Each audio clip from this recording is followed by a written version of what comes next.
So alright guys, hari ni abang berkesempatan untuk keluar panaskan enjin.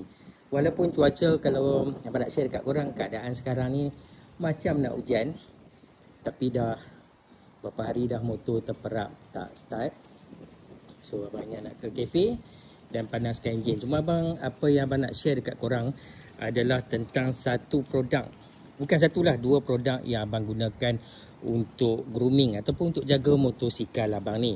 So yang pertama, abang gunakan plastik coating, which is plastik coating ni dia memang bagi nampak look motor korang, dia agak dark sikit di bahagian-bahagian plastik lah, termasuk dekat semua bahagian body enjin. Abang akan menggunakan plastik coating. Dan satu lagi, abang menggunakan Tevo PPF Shiro Revise untuk coating motosikal ni guys. Dia punya hasil dan dia punya result memang outstanding, memang super awesome lah, memang puas hati sebab dia bagi nampak look yang sangat-sangat best guys. Memang abang recommended lah, dan abang juga akan letakkan nanti link dekat bawah untuk korang check it out. So jom share dekat korang juga mileage yang ada sebahagian tu dia rasa tak senang bila abang share mileage. Okay, so 16,436. So bismillah, jom.